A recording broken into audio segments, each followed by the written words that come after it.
Guys, Cryptostradamus here, bringing you a different story because I want to tell my story, man, of how I met God. All right, crypto's boring right now, and this is a really, really good story, man. It's really kind of crazy how it all happened. So I was born to two tweaker parents. All right, they would drop us off at people's houses and take off for months at a time. And we wouldn't know if they were coming back, and we'd always, just wonder if our parents were ever coming back. And we spent a lot of time sitting in the back seat of cars waiting for my dad to come out of drug houses, and sometimes we would be sitting there hours, man. So we grew up poor, didn't have shoes, all of it was hand-me-down or Goodwill, and I just remember praying and asking God for a Game Boy, and he didn't bring me a Game Boy, so God couldn't exist. And it just, the way my life was, I just didn't think that there was any chance that there was a God, or just I remember I was actually at church one time, and the pastor went to baptize me, and he goes, "Do you believe that Jesus was blah blah blah?" And I remember I thought, wait, some people don't believe? And I was like, I thought everybody believed this stuff. And then I realized, I was like, I don't really think I believe this. And so I went my own way, man. Started doing drugs. Started smoking pot at first, then started taking pills, and I graduated into meth, heroin, all that, man. So I was an atheist, and I was like a militant atheist too. Not like, it wasn't okay that you were a Christian. I couldn't just let that go. I would have to try to talk you out of it and tell you all the stuff that I knew. Oh man, did you know about dinosaurs and all this stuff I would talk about, and try to prove things that I seen as contradictions in the Bible, things like that, man. And one day when I was 18 years old, this guy started coming over to my house. My buddy brought him over. He's a Christian guy, and he always had his Bible with him, man. And I was always smoking pot, and he would knock on my door, and he would come in, and man, he would just start talking about the Bible with me. And I remember I asked him, I thought I had done some, this is just me being truthful, man. I had done some gay stuff with some kids when I was younger, and I thought that was unforgivable. So I was asking him what if there was unforgivable sin and blah blah blah, and he said the only unforgivable sin is blasphemy of the Holy Spirit. And I didn't know what that was, so I knew I hadn't done it. So, but I didn't. He would take me to amusement parks, man. He would take me out to eat, me and my girlfriend, and he was just really cool, man. And I thought I was just using this guy. But I remember one night when I was 18 years old, and I was laying in bed, and I remember thinking, what if I'm wrong? If I'm wrong, I'm gonna be in trouble. If there's really a God, man, because I've spent my life being combatant toward him, not just not believing in him, but actually persecuting him like God. So I remember I said a prayer, and I said, God, if there's just some way you could make me believe in you, I'll live my life for you. And I won't do it like my parents or like all these other. I'll give you all of my life if you just make me believe in you. And fast forward 3 years, man, and it was 2012, it was 2011, and I thought the world was going to end in 2012 because I convinced myself, man, about the Mayan calendar, and there's 13 full moons in a year, all this stuff, man, and I was on meth at the time, so I got skitzed out, man, and thought the world was ending. Well, while I was in that state, we drove past this church sign, and the church sign said 2011 preparing for heaven. So then my mind said, oh my God, God's coming back. I'm gonna be in so much trouble. And I just thought, man, I've lived my whole life in hell. I don't want to go to a worse one. And I just kept thinking about that. And it's 2010, because I remember I was like, okay, if I can just start going to church and do good for these next 2 years, maybe God will forgive me for the 20 years of wrong. All right, so I start going to that church, man, and I go down there, and it was closed, but there was a guy there, and he said that he would tell the pastor that I came by. And then he came, I started going down to that church and doing Bible studies with that pastor, and I would ask him all my questions about aliens and dinosaurs and all this stuff, and he would talk me through it, and he showed me how the Old Testament connected to the New Testament, and literally he made sense of it to me. He made it make sense to me. And I was praying a lot, and I was seeing crazy things, man.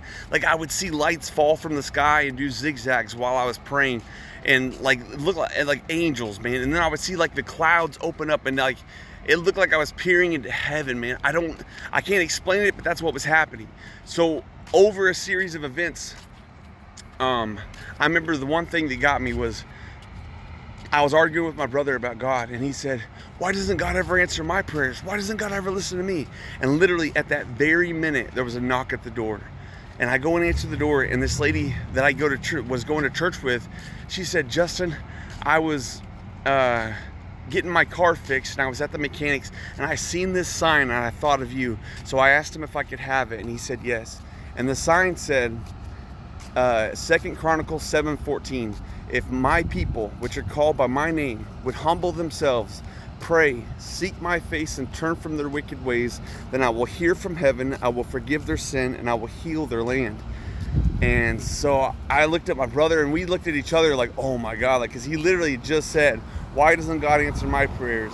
And then boom, like he said, oh, if you'll do this, I will hear from heaven, I will answer your prayers. And so he was mind blown. So I fully believed in God at this point, but I still wasn't sure about this Jesus cat. I was looking at, like, it seemed like Muslims were more intense about their religion than Christians were, but it seemed like the things that they were having them do, like cut people's heads off, and if they don't believe in God, and it just didn't seem right. And I remember I was sitting at a computer at my friend's house. I was taking him to go see a movie, Lion King 3D. And I was sitting there, I was watching testimonies of Christians who had turned into Muslims and Muslims who had turned into Christians.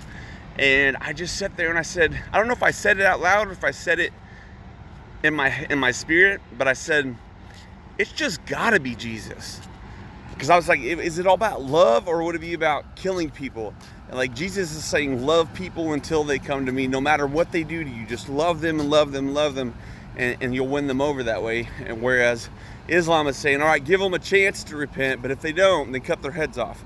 And so it just seemed, I was like, man, it just gotta be Jesus. And literally at that very second, guys, it felt like somebody like cracked a spiritual egg over my head, and I started feeling this sensation going through my whole body, man. And it felt like tingling, it was just the most crazy, like.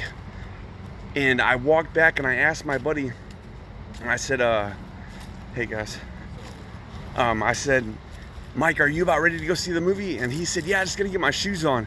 And I'm sitting here, guys, and I'm happy. I don't understand it, but I got this feeling going through my body, and it feels good. And I remember that there's a verse that says, those that believe in me, streams of living water will flow through them.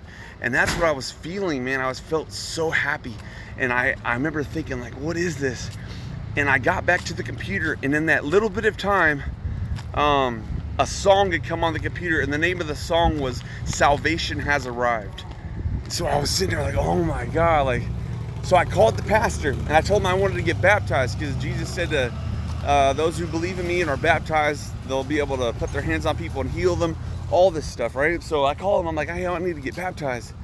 And so he comes and picks me up, we go to the church, and for the first time, I'd been baptized 16 times before, but for the first time, I fully believed in Jesus, I fully believed in God, and it felt good. And when I got baptized, I felt something. I had never felt anything any of the other times that I got baptized. I was just taking a dip in water, man, but that time it was real. And I felt something leave, and I felt something good come in. And I told the pastor I wanted to walk home. So I'm walking home, and I'm just feeling peaceful. Like, for the first time, I don't feel the guilt, I don't feel the shame. And that was good enough for me. I thought that was all that there was gonna be. But I get about a block or two from my house, and then all of a sudden, I always describe this like, I felt like God poured out a bucket of love on me. Like, it just, oh man, something got my, it just hit me, man, right in the middle of the road. It's like my whole body opened up and became a heart, and I just felt this deep, intense love. It felt like God was focusing all of his energy on me in that moment. Like, when I looked up, the clouds looked different. Everything, it's like a veil was removed from my eyes, man, and I could see the world for what it was. And And I remember I was right next to this guy named Shorty's house. He was an alcoholic. And for the longest time, I had been asking the pastor, can we love like Jesus does? And he said, no, we can't. And I said, well, why would he tell us to if we can't? And I remember I was thinking of Shorty, and I loved him. And I know that don't make sense, but I couldn't love before. I thought I was loving people, my mom, but I just cared about them, man. I never felt love until that day, man. And it was deep, all right? So one of the things, when I got baptized, I asked God to let me be a youth pastor, to let me teach young people, to give me the gift of prophecy. I know that sounds stupid, but that's what I asked for. And yeah, and for him to save my family. So I know this is gonna sound crazy, but God started talking to me, right? I heard this. It's like this fully formed sentences would form in my being, and it's like they wouldn't come from me. And the first thing that God ever said to me was, I'm going to send you 2 people. I don't want you to speak. I just want you to listen. And I didn't see it for what it was. Like I forgot. I kind of just blew it off. And later my 2 neighbors invited me over to their house to talk about, they were Jehovah's Witnesses. And they started making fun of me. And I like I said, I totally spaced out about what that voice had told me. And didn't pair it, didn't think that was it. And I called these ladies demon. I freaked out. I was going through a weird spot, man. So, long story short, I know it. Okay, so I went to church the next week, right? And I was at Bible study, and I remember that whatever the guys were saying, whatever they were saying wasn't accurate. Like, and that voice told me, you need to say something. And I said, no, I'm not going to say it.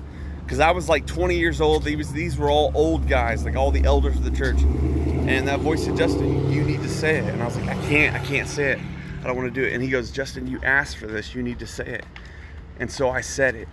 I raised my hand and I said whatever it was. And they all looked at me, like didn't say a word. They just looked at me. And then they just went back to talking as if I hadn't even said anything. And I was so embarrassed, man. Because nobody's going to believe that God's talking to me, man. So I remember thinking in my spirit, like, see, God, they won't even listen to me. And he said, Justin, I'm going to make your name great among the nations. And when he said that, I felt it. And I said, let it be to me as you have said. And I felt God's presence all over me, man. Now, fast forward 2 or 3 days later, I get into a fist fight at a Bible study. I get in an argument with this guy, and we start fighting. The police come. I end up going to jail because I wouldn't leave. And I go in on misdemeanors. While I'm in there, I skits out, man, and I trip 2 guards and I spit on 2 of them.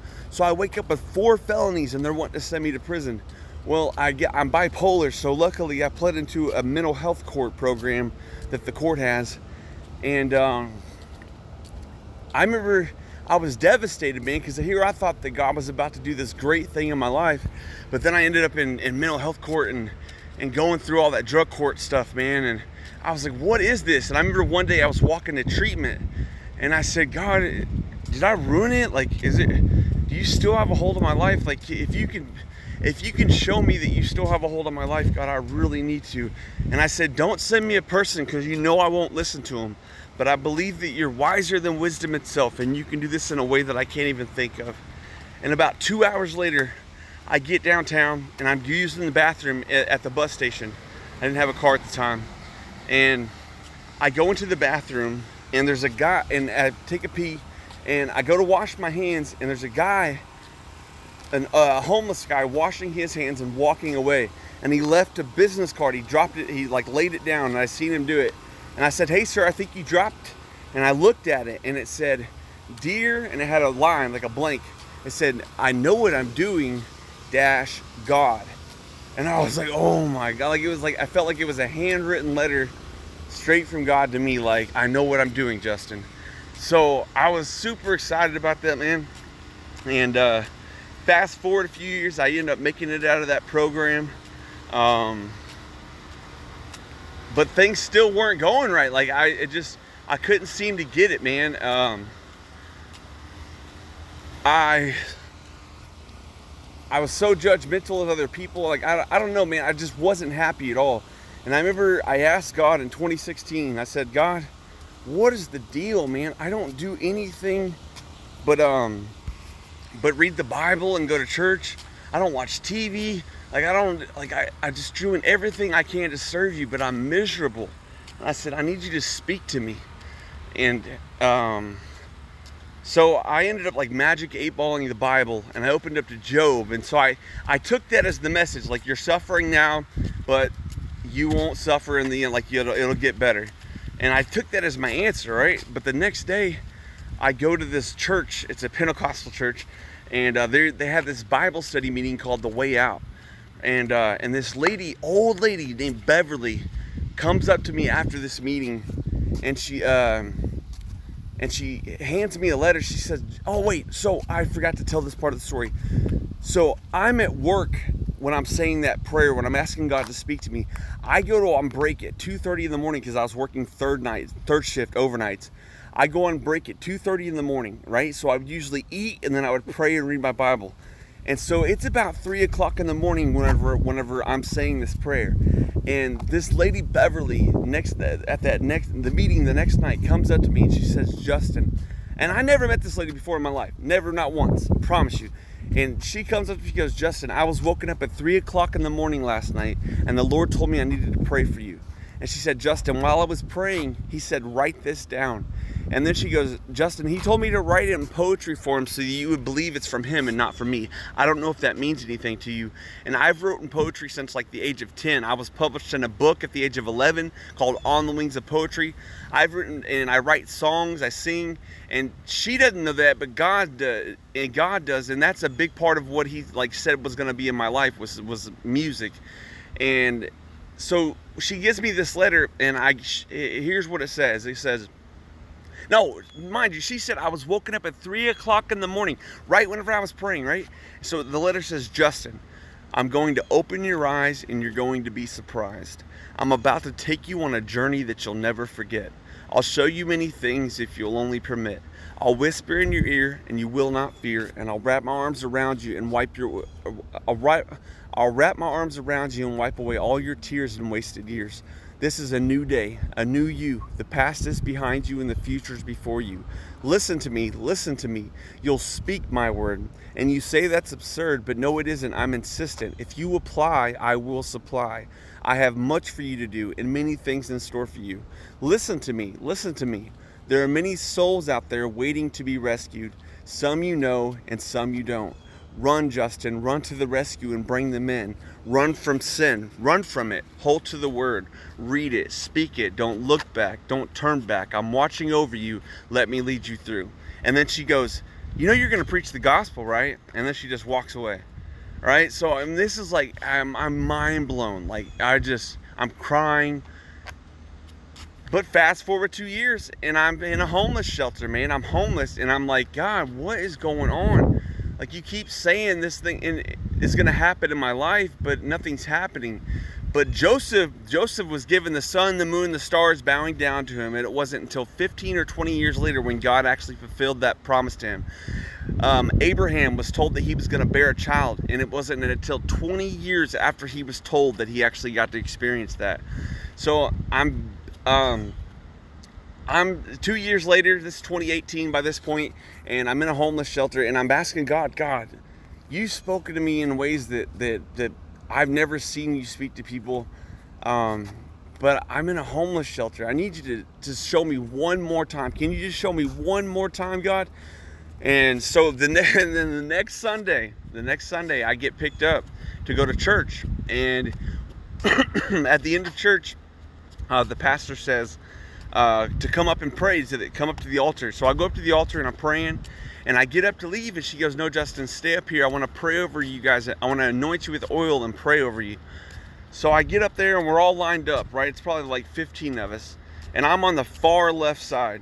And when she comes, she starts at the guy right next to me and starts going right, like skipping me. And I'm like, what? You just told me to stay up here. And it didn't make no sense to me. She started right next to me and did me last. But she comes back up and she puts her hands on me.